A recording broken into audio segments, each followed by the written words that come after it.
It wasn't 11 seconds. I promise you. That was just like 3 seconds. Hey, good after morning. Good night. It's good afternoon here. Good Yeah. afternoon. It's Wednesday. Welcome. Mileage catch up for those 34,501. So getting closer and closer, 120 days left, and I'll be at 10 years. So pretty exciting. I have one of my kids as a guest today, Ashton Zager. She's a bonus daughter from my wife, and we thought we would have this conversation. And I told this to Ronnie before we were waiting and getting ready to set up. This is the most nervous I've ever been. So Oh, why? I hope yeah, I don't know. Your mom asked me the same thing. I'm like, I'm just like, I had to leave the house early because I had so much anxiety, and I have all these notes in my hand. Oh man. So that yeah. So anyways, and I'm you're not like the one I'm nervous. most excited to talk about. So you're not nervous at all? Not really. No. I was rushed, Good. because I was coming in hot, but I don't feel nervous. We're just chatting. Fantastic. So I usually introduce the guest and how we met. And so we've known each other for a long time. Mm-hmm. Watched you play soccer on the field, and we then, in the later part in our time, you officiated over my wedding to your mom. So Yeah. it was a journey. I'm doing the quick version. Would you add anything to our journey? Is there anything else Oh in there that? goodness. I mean, let's see. My first memory of you, I think you were taking me to an FC Dallas game. I had to borrow some of Shelby's clothes for some reason. Maybe we gone swimming. I don't know. I do think that I always think that it's funny that I knew you as a Okay. child, but then, things changed when I was in it. It's just funny. It's just funny that I've known you longer than you've been my stepdad. Life's funny. And I had my notes. Your most favorite stepdad. Yeah. That. My favorite stepdad. Yes. Okay, yeah, that one. Hmm. Cool. Sorry. And my microphone from time to time goes a little haywire, so please let me know if you can't understand what I'm saying, because I think Yeah. that I'm in Vice this perfect versa. world. And I've yeah, got an awesome. external mic set up because it tends to give better sound. So hopefully you can hear me well as well. No, you sound fantastic. Okay, good. You sound great. So I've been doing this for quite a while. Mhm. I'm talking to people that are close to me, and we talk through, hey, you're on a journey. We're on a journey together. Mhm. As I said earlier, you married us. We've, been. I'm trying to think of how even, I want to pay honor. I don't want to drag it down. I want to make sure that we kind of show, because I think what I want to talk about is, driven both of us in unique ways. So, Yeah. um, and I'm super emotional, so I'm trying not to be. But and I can put my sunglasses on, then I'll at least. I think I have my sunglasses. Then I'll at least feel like you can't see how emotional I'm being. There you go. Yeah. Yeah. All right. Cool. Now I'm Now you're cool. invisible. Now I'm invisible to everybody but you. Yeah. Um. So, bonus. You're my kid. Um. You start having kids. Hmm. Um. I don't know. Help me on the journey. How would I bring us to where we are today? Hmm. Um, it's a great question. I think maybe we just start out with like the movement topics. I don't know. Maybe that will glide us into some of the bigger topics. Sure. So Sure. So you have found a love of CrossFit. yes. Is that a safe way to describe it? Yes. Yeah. Yeah. I started CrossFit New Year's Day of 2023. So this is year 3 of doing CrossFit. Okay. Um I spent my entire adult life before then thinking that fitness could be a lifestyle in, like 15 to 20-minute increments by Okay. doing, quick little YouTube videos, or I had a Peloton app where I Okay. didn't ride the bike, but I did their like other workouts. Right. And fitness just was not a regular part of my life because I wanted it to be able to just happen in these little bite-sized pieces and all of that. So anywho, I was finally figuring out postpartum with my third child that maybe it wasn't going to be able to happen that way. Maybe I wasn't going to be able to be a, consistent workout person by trying to keep it in these little 20-minute stretches that were convenient for my life. I thought Okay. maybe I do need to join something and have like community. So yeah, I started CrossFit. I started as like a 1 month trial because Casey had like a free 1 month membership. And I was like, okay, I'll do it for 1 month, but I'll go all in. I'll go 5 days a week. I'll, focus on nutrition. I'll make sure I'm like fueling versus dieting. And Right. I told myself when the month was over, if I didn't want to do it ever again, I didn't have to, but I loved it. Okay. So we're Okay. three, we're on year 3 and I You're love three it. years into it. Yeah. And I would qualify and say that it's a lifestyle. Like I'm watching you live a lifestyle. I'm watching you watch competitions of this on TV and being excited and knowing stats like people know football. I'm watching you compete and Mhm. making, I don't know if you guys medal. And I don't know what the right word is. What would you qualify the Yeah. medal or you got from Podium. your okay? Podium, yeah. Podium. I've done 4 competitions. I podiumed in 3 of them, which is fun, But then Fantastic. yeah, there's like the everyday kind of competitive nature to CrossFit where everybody logs their scores for the workout of the day on an app. So that makes it really fun and exciting. Um, and yeah, I mean it's a part of our family too. Casey did it for 4 years before I ever started. So he goes, Casey's I your go. husband, by the way. I'm just making Casey is sure my that husband. Yes, the rest of the sorry. people don't. Yeah. We'll show pictures of later reflection. He's very strong and handsome. It's true. It's true. And yeah, I mean it's changed my life truly. I find a lot of parallels in like how I develop in CrossFit and how I develop in every other area of my life. Okay. Um, I I was my friend Morgan joined just a couple months ago and we were talking today and she doesn't understand how to do a snatch, where you take the barbell from the ground, you throw it over your head, and she's really frustrated with it. And so I was trying to just work with her on it after class today. And I Right. was like, hey, it's just like creativity. Like you have so much stress over figuring out this movement, and we have to find a way to calm down before we can actually move anywhere. Like Right. the first thing that we have to conquer is how to stop hating this and how to stop freaking out and feeling, incompetent. Like you are Overwhelmed. competent. We have to Right. calm down and then we're going to actually accomplish something. Right. And I find that in every area of my life, and step 1 is control the nervous system.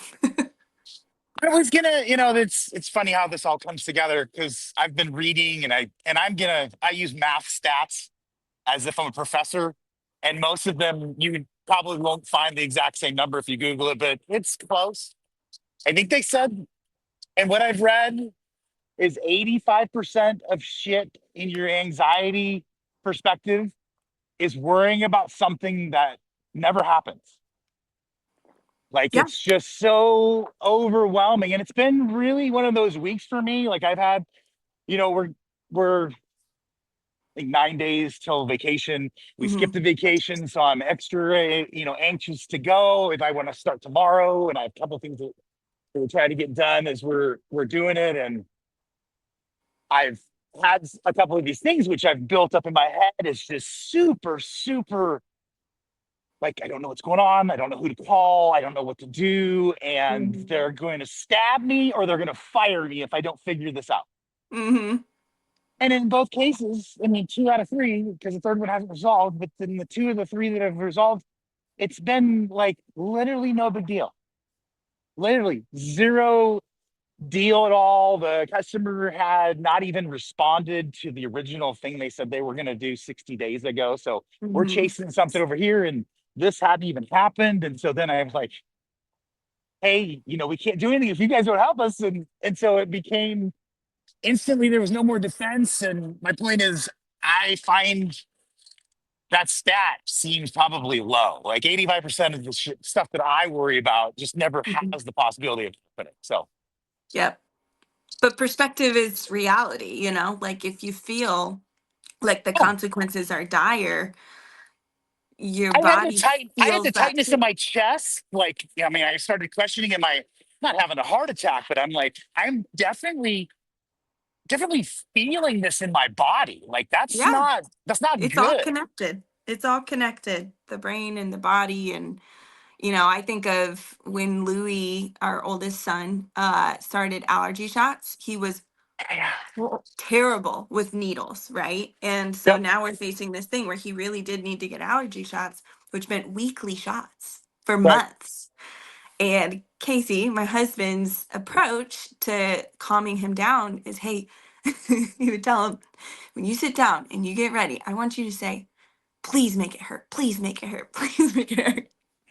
Which sounds masochistic, but Right. he was like, if you're not afraid of this thing that is coming, if you're hoping for it, it will physically feel different. Right. But if you are, so tense and so just repulsed and terrified of it, it will physically hurt worse. I agree. I agree. I've had, So yeah, this is no, where the brain and the body meld and affect each other, and it's it's just all it's the us. same At the end of story the day, over and over and over again. yeah, no, it's all us. And we try as a society to separate everything and make everything a specialty. And I really just want to talk to people that know how what I'm feeling in my toe is something to do with my shoulder and, a spot of my temple that if I can massage, it'll all go away, that kind Hmm. of thing. Yep. Anyways, all right. So before I become boring, you talked about and I'm going to put words that I heard, the structure that you got from CrossFit. You've seen that resonate across other aspects of your life. You're the only child of mine, and I say that in a loving way, that I see measuring their food on a plate before they eat. Like, I own a scale and I've done competitions to understand why to do it, and it's made sense and it was really great, but I've never, measured my dinner out before. Yeah.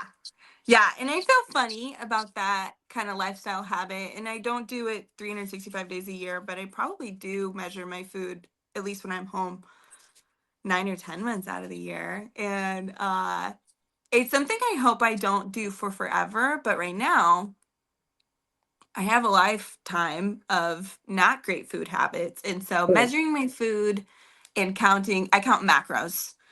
Okay. Um, it's a way for me to fuel my goals by fueling my body with what I know I need. It's so much less about restricting, which Right. is why I keep up with it, is because I'm still trying to heal this part of myself that it was all about restricting. It was all about getting smaller. That's Right. not my goals in CrossFit anymore. I want to be strong. I want to perform well. I want to be strong and perform Right. well. Those are the Yep. goals. And so this requires, right, at least right now, like calculated fueling. I'm measuring my food not so that I don't eat too much, but so that I make sure I'm getting the right things Okay. to, And is that, yeah. if you to generalize that down to the average person, is that because at its core, when either we're served food in public, it's too much, or I would tell you 10 out of 11 people don't know how much a proper serving of peanut butter is. Like, Yeah, it's stuff like that. I okay, mean, it's in America, like, gosh, there's so much fat in everything, and there's not enough of all of the other things. And fat's not a bad thing. In right, fact, not having enough fat, especially as a woman, can be detrimental too, because, hormones and all of that. right, Um, but yeah, it's definitely because the way that our world typically eats does not align with my goals. And so when I first started tracking, really I started tracking, with my own knowledge, and then I started following kind of what my coaches actually advised. And right, I discovered at first, like, oh wow, I don't eat near enough carbs for what would serve my body best for how I'm performing and the life that I want to live and how I want to feel with That the is stuff that I because it's do. an instant fuel. Because I'm kind of an anti-carb person, but I do Yeah. like them from time to time. Is it because it's like the cheapest form of energy? What it requires Carbs for like? help. Carbs are for recovery. Like I Okay, feel a very big difference in like how my level of soreness and stuff and okay, how I recover and I'm ready for the next workout when I don't eat enough carbs. So carbs are for recovery, carbs are for general energy, and they also can affect your hormones too as a right, woman of my age. Metabolism, like at my age, if I just deprive my body of carbs, it's going to think that we're starving and it's going to hold on to fat, right, right. and not grow muscle because it's going to think that we're dying. Um, so yeah, those are kind of some of the elements of that. Obviously, protein is very important. That's not a struggle for me anymore. We eat a lot of protein. In fact, the struggle is to make sure I don't eat too much protein so that I have room for the other macros. But yeah, carbs are Okay. important for energy And and I recovery. love, I'll be big shout out for breakfast burritos. You're accomplishing protein through more than just the means of what the average person would think of as a cheeseburger or a steak or something of that nature. You're absorbing and finding ways to maximize protein in all forms. Is that a safe way to say it? Totally. And I have dialed back my like processed proteins. I have a quarter of a serving of protein powder a day, and that's Okay. pretty much the only things that I'm not getting from actual food. Okay. Because that's obviously a value too, is to make sure I'm eating actual food. Is it because you love the flavor? What drives you to that instead Yeah, of just that's taking a like break? Okay. pretty much the only reason I haven't got rid of it. I put a quarter of a serving in my oatmeal. I eat overnight oats every day. It's just now I'm like, do I really love this or is it just what I'm used to? And I feel weird if that's not how I start my day. I don't really know, but it's easy and it's cheap, and Yeah. It's a good trying to prompt. flavor it in any other way is much more complicated. So I'm like, a quarter of a serving of protein it is. There we go. Okay. Nice. Okay. And then you're getting the rest through other means like eggs. Give me other examples. Yeah, eggs, meat, wheat, this so I do my oatmeal, and then when I come home from the gym, I eat my burrito. Okay. And then for our lunch, we do ground beef, green beans, and rice, and then this like soyaki sauce that I get from Trader Joe's. So there's that. And then dinner's usually pretty protein heavy of, meat, veggies of some Sure. kind. Tonight we're having Crunchwrap Supremes. So that's, Fan- ground beef and stuff. Fantastic. Yeah. I would leaning back on, things that we've talked about for me. So like I have a bag of carrots in my back pocket because Hmm. it's important to me. And the prepping, doing something where you travel to another place and expect you're going to keep doing routines, but yet you don't have your routines with you. So I see you prepping in all those areas. You're taking things with you. You're making sure you make it your identity. I'm trying Hmm. to think of my ADE kicked in. I'm trying to remember where I was going with this question. Um, I don't even know where I was going. That's the weirdest thing. You had Um, prep on there on oh your yeah, list thank of you, things you want thank to you. talk You about. were listening. See, that's one of my biggest tests as a sales guy is I'll wait for somebody to prompt me. I'm like, hey, they were paying attention. You you prep the shit out of your food life, like in a way that I envy. Like it's not a question. Like that's not. I probably had 4 burritos one day and 3 burritos the next day, and you were like, damn it, we were short on our food because Ransom's Italian and Zini burritos. But I mean, they're fantastic. You prep burritos, you prep, as you said, the green beans and stuff. Talk to Yeah. me about that. What drew you to that? Just because, hey, I want to be the most successful, or how'd you learn that? Uh, a lot of it is honestly sort of conserving my future mental energy. If I just go ahead and decide what breakfast and lunch is going to look like this week, that is so comforting to me. I don't have to make a decision every day. I know that I like it. I know it's going to taste good, and I know that it fulfills all of my goals. So it's just sort of relieving. I think a lot about like, and I've read things about like when you wake up, you have a certain amount of energy for decision making, Right, And right. so I want to maximize that. I want to save that energy for really important decisions, and I'll just go ahead and make these easy ones at the beginning of the week. So that's some of it. Some of it is like I'm a busy mom, like Yep. I'm in the season of life where it's like if you don't get ahead of things, you will be 10 miles behind. So Yep. it's some of that, like a phase of life. And then, yeah, it's just like I feel safe having a plan. Well, that's And good. so it just works. And I do it on Sundays. I've turned into a routine person. I used to not be a routine person at all. Routines made me feel smothered and confined. Right. But I've found a balance of like a lot of things are routine so that I have other freedoms. Um, routine is safe for me now. So yeah, No, that's it's what a not. lot of And that you're is. you're prepping as you were, call it somebody's on they're on their path like you were. How did you find, hey, these are the meals that I like that and I talked about this on one of my last podcasts. I think the more boring your life can be, go to bed the same time, eat, a similar meals, similar, do all the things right, the better your life can be. So how did you, come to, obviously oatmeal feels easy, but Mhm. for the breakfast burritos, for the other meals, how do you research that, or where would somebody go to find those kind of answers in this world of people seeking this kind of information digitally? I guess Pinterest and Instagram are probably my biggest resources for finding stuff like that. So I'll just search, macro friendly dinners, macro friendly lunches, macro friendly whatever. Okay. And I did a lot of experimenting. I've always been a little bit of a foodie. Um, so yeah, did a lot of experimenting until I found the things that I could eat these every day, and it turns out I do. And I know your husband likes them because I was in competition for the ones that I was sneaking out. Do the boys get into the burritos at all? I didn't even remember noticing. Louis has dabbled in them. Benji, no, Okay. they're children, But yeah, Yeah, Louis has yeah, dabbled in them, but Louis doesn't want one every day, and he knows these take mom a lot of time. So if I take 2 bites and don't finish it, she's gonna be upset. So he doesn't yeah. really even request it. He's like, I'm cool. But Louis eats the same things most days. Benji, I'm learning, is not wired in the same, which is a bummer because Louis is difficult in that he's an 8-year-old boy and Right. he's picky and apparently things taste different every day to him. Sometimes he Yep. loves them, sometimes he hates them.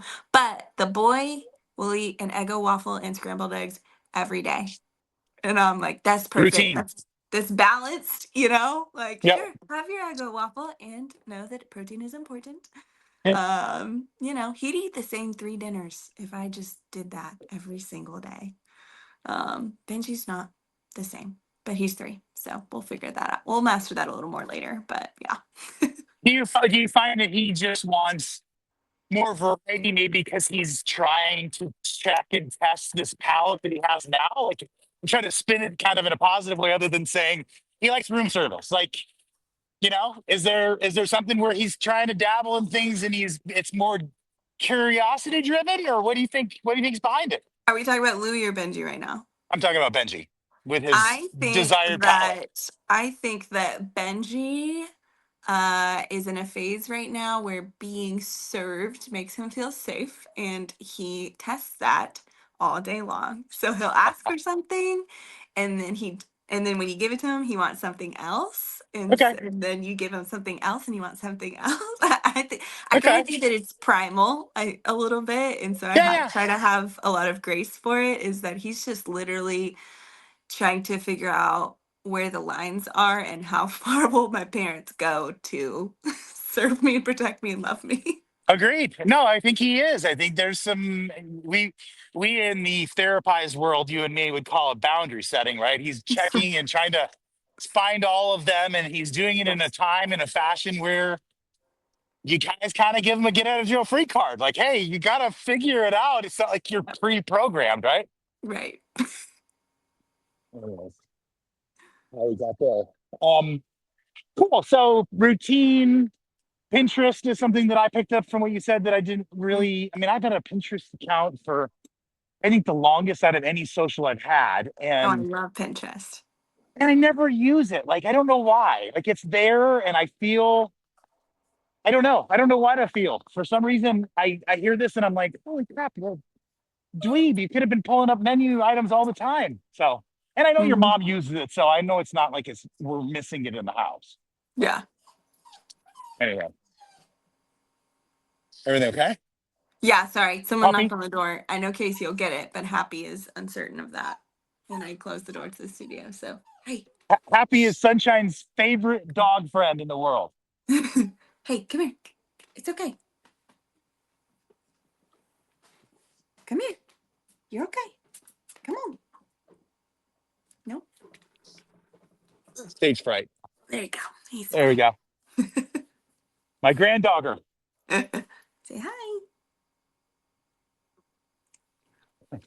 I'm gonna look at my hand. I think. Talk to me about you time. We when we were together, we were talking about chiropractors, things like that.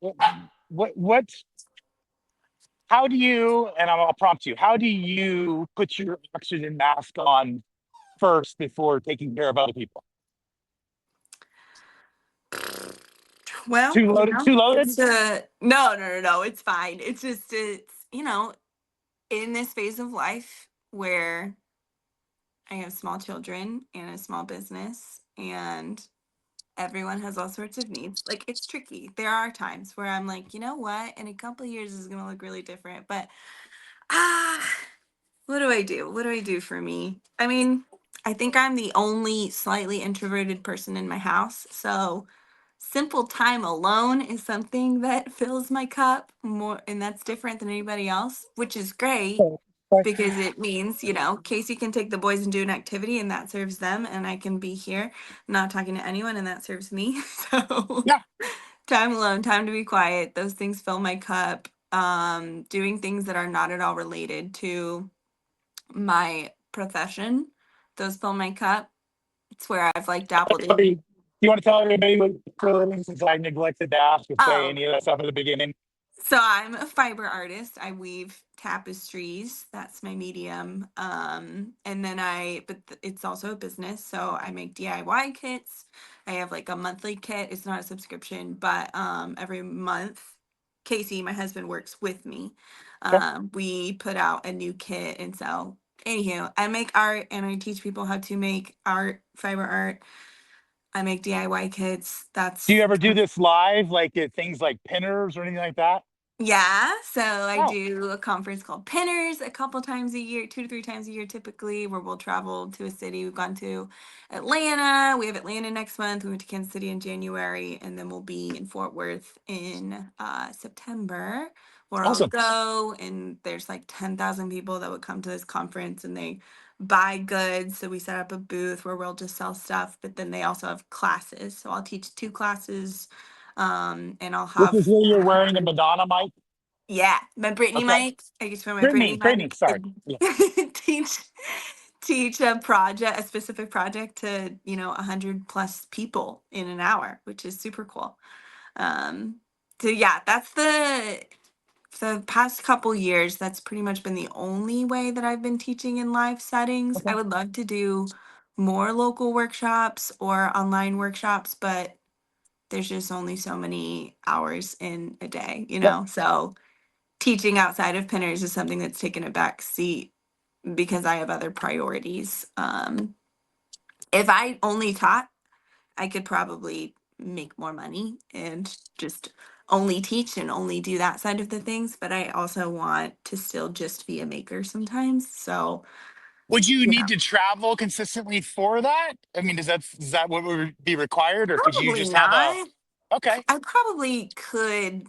I mean, I used to, like in 2018, 2019, I was teaching local workshops almost monthly. I don't Um, remember. yeah, monthly, bi-monthly. Yeah, 2018, 2019. Because it started like when I was pregnant with Hank and then through his first year. Yeah. Um, the thing that I ran into, I mean, 2020 happened, so that just sort of like screwed up that sort of Everything. habit. Um, it's the potential investment of like my time to organize this, pick a venue, possibly have to pay money for the venue, I wouldn't really have to gather supplies because we just have so many around. But like, what if people don't sign up? You know, I But also have to expend energy to like market it when I'm doing it on my own versus Pinners markets it for me. Um, no, so you I hear you. know, I'm always trying to come up with ideas, and we've done this together for quite a while. yeah. What if you and Morgan and three or four other people did a weekend thing where there wasn't this like rush, but you could cross pollinate and it's about the community and things like that? You're kind of smiling. Have you guys already talked about this? No, well, actually, Casey did pitch to Morgan and I yesterday. What if we did like a summer camp for kids? And I'm like, that sounds great. Who's gonna market it? And what Yeah. credentials do we have? You know, there's Yeah. logistics that for the most part I don't choose to spend my energy on Sure. because I choose to spend it on other things. Yes, there are so many things that I could do. But I think the thing that holds me back is I'm like, but if I do that, how many hours do I now not have to just weave? You know, I was just that's gonna say what's been, your days are filled. Your yeah, day and calendar are organized. You're meal prepping for a reason. You're being as efficient as possible. So you yes, need to make sure that you don't have to do something else in order to accommodate this. yes, Okay. I'm making sure I heard you. yeah, yeah. And Okay. you know, like you ask uh I said fill my cup and now I can't remember how you had phrased that, but like how do I fill my cup? Okay, in my normal life, it's like it's alone time, it's things that aren't productive, you know, things that are just like for joy. And then like within my business life, the ways that I have to fill my cup is I have to make sure that I have freedom to just weave, like just create new things. Um because I could easily spend 40 to 60 hours doing all of the other parts of the business except that. But So then my soul will die. do you add this to a calendar? Is it a gentleman's agreement to not that you're a gentleman, but you understand the sort of phrase of what it means? I mean, is it just a commitment, like as you've made for your meals and other things and Yeah. exercise, and you just do it? It's mostly a gentleman's agreement within myself. Okay. I will put like on my to-do list today was weave for 20 minutes. Okay. I do use a planner. I don't abide by it, you know, perfectly, but I do have to put little 20-minute increments of weaving on here and there. And I'll still go a week or two sometimes without weaving a single thing. Yeah. Um, because it's just life gets busy and all of that. But I do have to put it on the to-do list sometimes. And I think I know the answer, but you have five weavings going at a time, seven weavings going at a time, always a big Depends. piece, a small piece. What's it look like for you? Right now I just finished one this morning. So this morning I had three. Now I have two weavings in process. Okay. It depends on sometimes what type of commission work I have. At the moment, I have three small pieces on the dock and they're all sort of flexible. Um, if I have a commission piece that I'm not super excited about, I'm often pairing it with a like personal passion project. Okay. And sometimes I get stuck on something, and so I'll just set it aside and whip out something that does excite me while the Okay. wheels kind of turn in the background on something else. So yeah, there will be times where I have like seven weavings going on at one time. One might be a really big commission, you know, and the rest might be smaller. And sometimes I just have one. And there's not really a huge rhyme or reason for those rhythms other than it's just a It cycle. it ebbs and flows. Yeah, for sure. For sure. You, because I know, have dabbled in other mediums other than your fiber art. I was trying to say something, all of a sudden my brain was completely dumb there. I'm looking behind you, like on the wall. You have expressed yourself through other forms of medium, through painting. Mm-hmm. Just a How couple does that times. inspiration, where does that inspiration come from? Did you lose me? Sorry, Casey's headphones paired for some reason. Can you hear me? I can hear you fine. It's all good. Okay, now you're not. What was the Did you question? hear my Sorry. question? Oh, no, no. Anybody that's listening to the podcast and rewind to listen to it. Um, Dabbled in painting. what was the motivation behind picking up a paintbrush and painting some I think you've sold and painting on the wall? Where is that just your inner creative 8-year-old? Where does that come from? So the first time I ever painted, I mean, besides when I was like a child, things that I just probably don't remember, Right. was to paint my studio walls. I did it on, I think it was the second anniversary of Hank, my middle son's death. He died when he was 1, for everybody else who was listening. Um, yeah, right? No, it was on the first anniversary. Sorry. It was Okay. the year mark of when he died. I didn't know what to do with that day. I Creativity is obviously soothing for me, but I didn't want to weave because I was also scared of that day. Okay. And it felt like I just don't want weaving to enter into this place. I need something different. I knew that I didn't want to just lay in bed and cry. I knew that I probably wanted to be alone. I knew I didn't want to talk to people. I kind of had my checklist of like, here's what I know, here's what I know, here's what I don't know. Sure. And I was probably scrolling Pinterest one day and saw some doodles, and I was like, what if I paint my walls?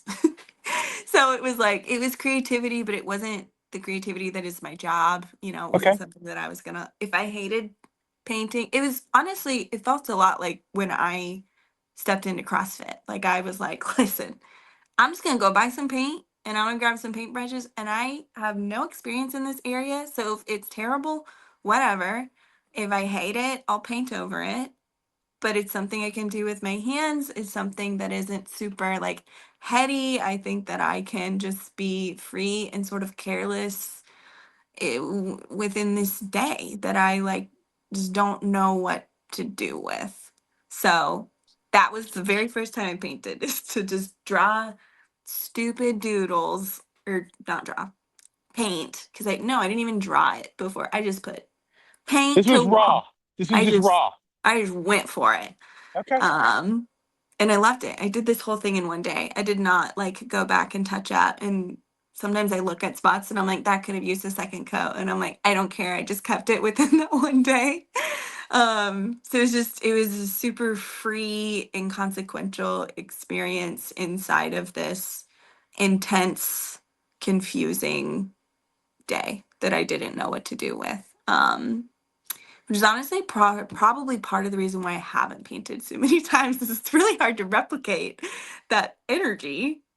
I was going to And ask you, is that because now you associate it to that? Therefore, probably okay. Okay. Because I would I like was going to to say, not, well, I because was I going to say, really enjoyed it. Because I well, did paint again on the second anniversary. On the third anniversary, I went and got a tattoo. No, on the third anniversary, I was pregnant. But anywho, um, um, yeah, I've learned about myself within creativity that if there's too much pressure around something, it's not going to go well. So I know when to just like let it be and just sort of believe it'll come back when it's right. So I've painted twice since that day. That means I've okay. painted 3 times in the Three last times five and a total. half years. Okay. Um, and I don't know. I think about it all the time. I know that I enjoyed it. And I just sort of kind of sit and believe like it'll come back. But I think a lot of people want me to paint because they thought I was really good and they think I could be successful with it?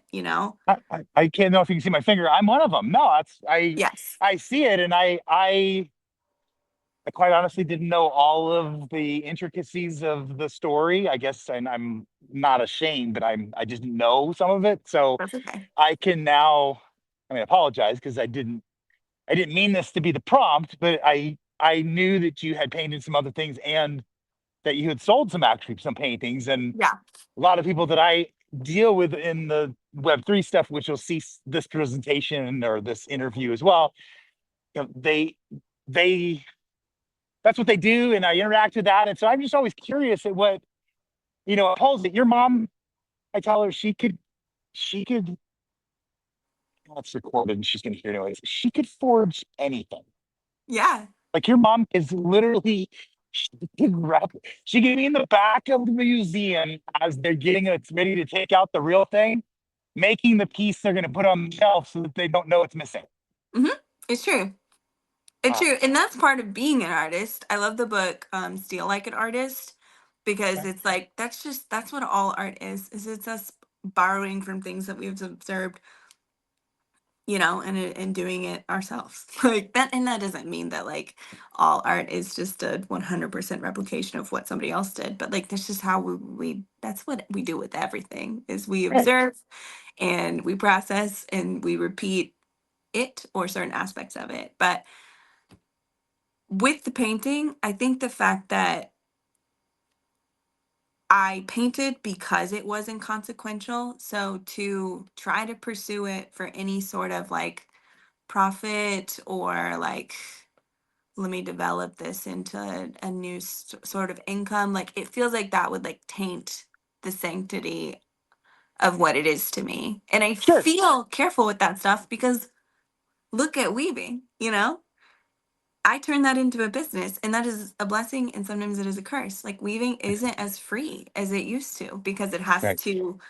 it has to produce enough to make my life work. And Right. so I have to balance that all the time. Like how do I keep my actual love and passion for it, because when it has too much pressure on it, it gets choked out.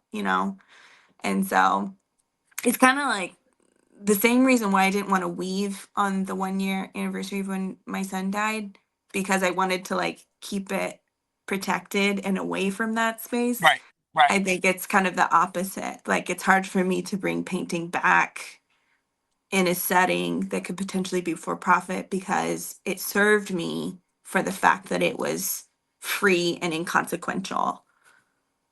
So I And would ask the question. I would I ask the might question. someday find, okay, ask your question, sorry. Well, is your dad or your stepdad or the guy, in your life, I'd say, is there a possibility that it could be, it doesn't have to be sold? Could I just have a sketch pad and I go and I watercolor paint it, once a week or Yes, whatever, just for your own for sure. pleasure? And if someday down the line, 10 years from now, somebody pays you $1 million for your watercolor book, it wasn't your intention, but Hmm. you put your feelings out on paper in such a way that, I mean, Yeah. I'm getting emotional again. I look at it as like journaling. So would this Yeah. thing that you're so good at, that you kind of associated in that manner, at least I'm pulling it together and I'm not trying to put you on the spot, but could it be a way for you to have what? Could it be a way for you to feel what weaving used to be, meaning just pure, get this out of my head? Yeah, for sure. I think I'm Okay. sort of waiting for that. Okay.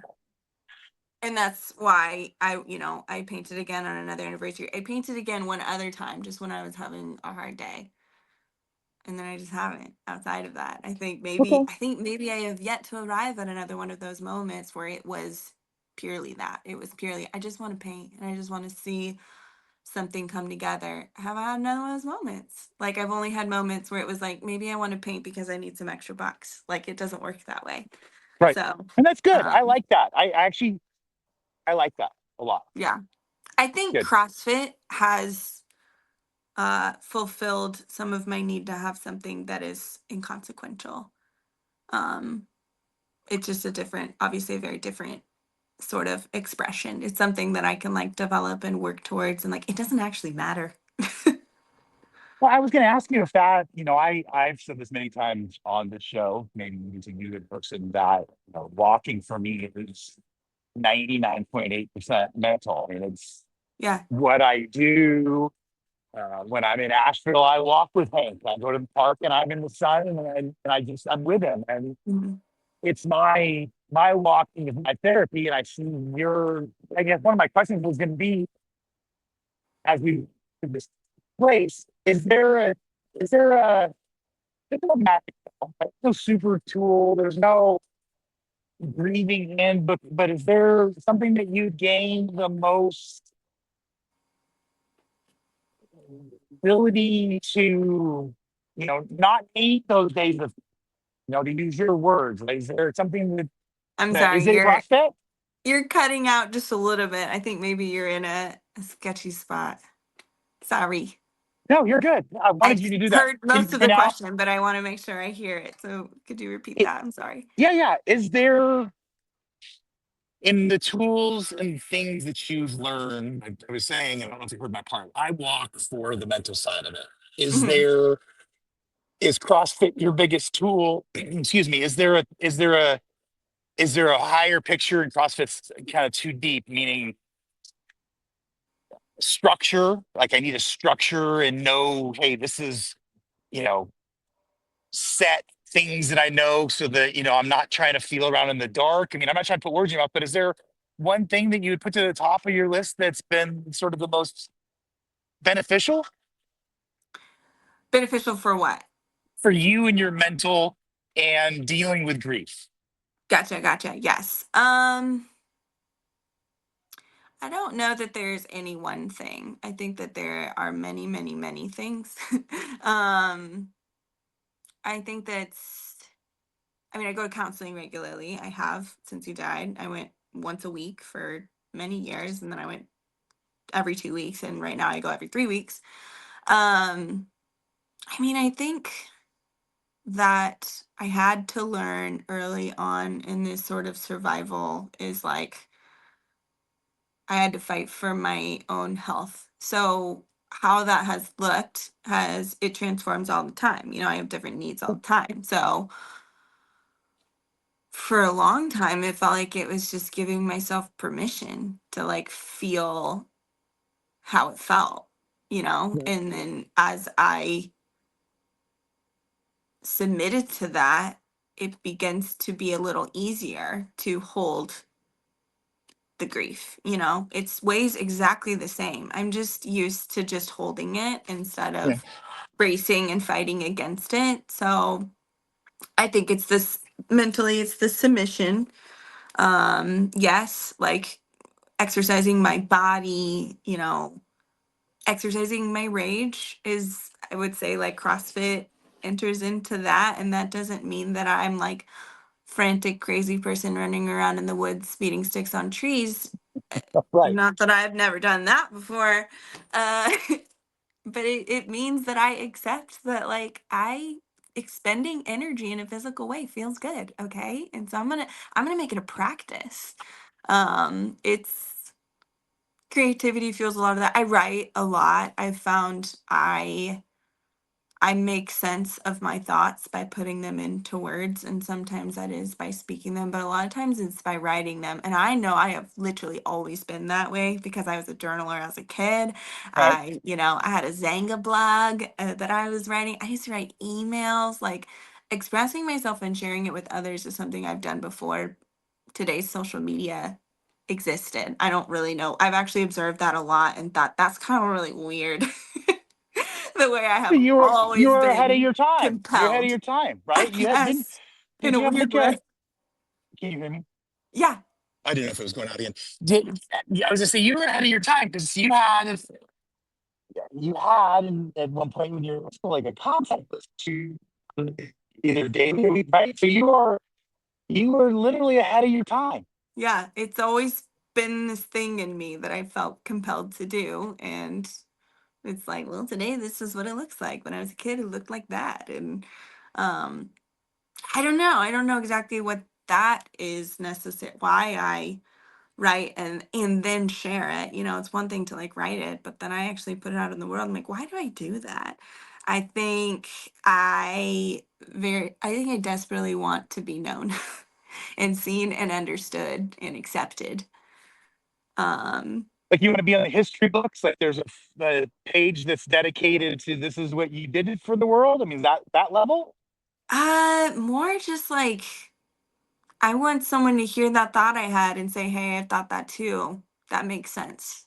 I think Okay. that that's like the end goal over and over and over and over and over again. I think that that's what that I think I- that's why I'm compelled in that Is way. that?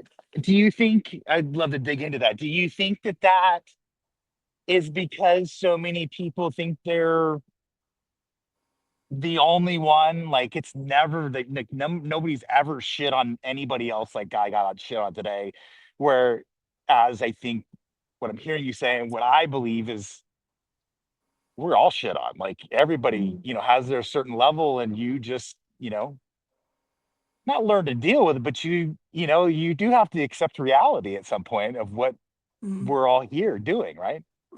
Yeah, that, pain is a part of it, and loss is a part of it, and struggle is a part of it, and failing is a part of it. Like, it's all normal. And don't we Yeah, all just want to like be accepted in that way, you know? yep.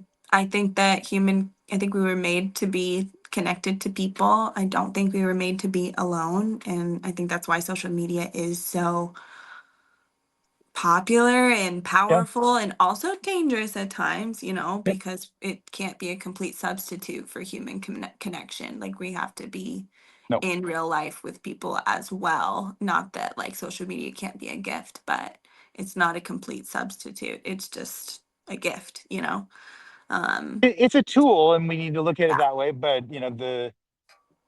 the things I hear from people that I meet that I've met through online and through the things I've talked about, the best part about it is meeting up in IRL. Like it's, Yeah. hey, there's we're a clan-like creature. We want to touch other people. I mean, I say Mhm. that in a world where you're not supposed to say that out loud, but I say hug a human every day in my post because it's like I feel that I'm seeing through this tool and this gift that we have people that are starving for that. Like they're Right.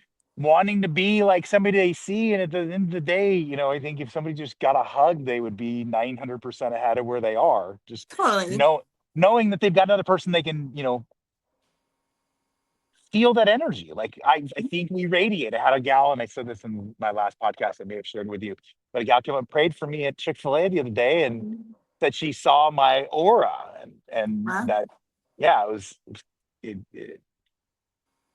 it made me feel really warm inside. Like, I mean, I was like, hey, and I was eating Chick-fil-A sauce, but it was, anyways. Um, I think we are all connected. I think we can all see it, and then yeah, I think we all seek that, and so yes, there should be an appropriate level of respect for the medium for sure. Yeah.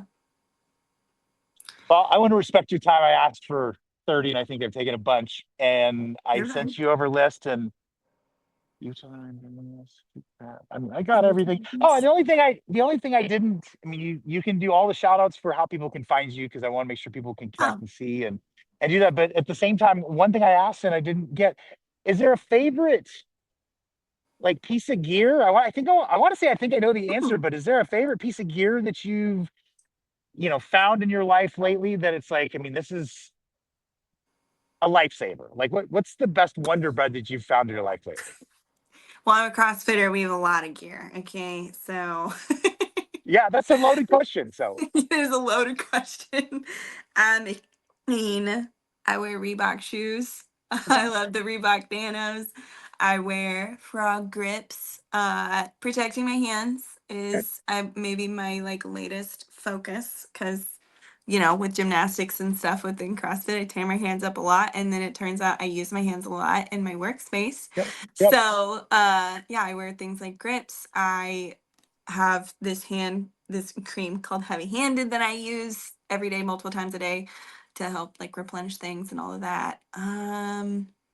Other gear. Other gear. That's a great question. I think I that's mean, you're mostly. any sort of I love some my of the people. Fitbit. Okay, that was a tracking that can, being able to make sure you're doing things is obviously important. I was going to ask, is there anything, because a lot of people being artists and you're an artist that's got a business, one of the, I think a lot of people struggle for Mhm. like applications to make their, business to consumer easier. Is there anything you'd recommend in that area? I think that. Are we talking about a physical thing or just a tip? No, I was thinking actually of an application on your phone. Oh, I mean, and I'm going to say this out loud. You're a person that makes their money and is marketing themselves through social media. We haven't talked yeah. about it, AZFA. So Mhm. that was where the impetus of the question came from. Yeah, yeah. Yeah. I don't use enough apps probably. They're definitely I'm trying to learn more of like, okay, Okay. how do I actually make my life easier? So I use an app called Splice to edit all my videos and stuff like that. I just started Slice. using one. It's not an app, but it's a program that I'm now paying for. and I wish that I knew the name. It's something that I can now, like if someone comments a certain word on my Right. post, it will automate sending them a message. Really? So I'm trying to Like an learn a little AI more. tool? An AI Yeah, yeah, tool? yeah. It's an AI tool. I'm trying to learn a little more about being willing to utilize AI tools without giving up the authenticity, my own authenticity, which is Sure. I think the bread and butter of my business is that I am a real human, and I'm not a big business, I'm not a giant team, and I'm not a robot. I am just Right. me, and my husband's in the background. I think that that's the main reason that it works. I think Yeah. that's the main reason why people trust me and value my work, but then trust, our kids and stuff, is that it's Right. just me. um but I know that there are other shortcuts that I can still be taking to give myself some time back in other areas. That's what I was going to Um, say. And in a non ugly way, it would give you more of that 24-hour back to you. yeah. Mini chat, I think that's the thing that I just started using. And then yeah, I think that's what it's called. That will like automate some of those messages. And I need to like grow in learning other ways that I can be doing that, and maybe letting it like set up emails for me and stuff. Um or something like that. What other apps do I use? I mean, I use Lightroom to edit all my pictures. That's pretty important. I have a million tripods and stuff like that. In fact, part of the reason why I was a couple more minutes late is because I just got a new one. It's called Canvas. My phone's set Okay. up on it right now. It's got a little ring light behind it too. Oh, fantastic. Um, okay. So I was going to think there was one other application.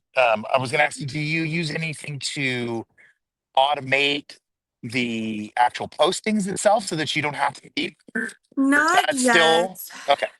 Not yet. You can like schedule posts on Instagram, and I did that when we were on our cruise last week. I scheduled one post. Okay. I don't think I'll ever use AI to like write a caption or anything like that. I just Okay. don't. I think it's unethical. It's not real. And I totally get that whole aspect of it. I'm only using AI to do things where it's kind of in the background. I'm using it at the peptide or some sort of a injection to help me to be the best I can be. Otherwise, I want it always to be me as well. So I hear you on that authenticity side. So interesting. I was just I said asking for my unethical, and that is like such that's such a strong word.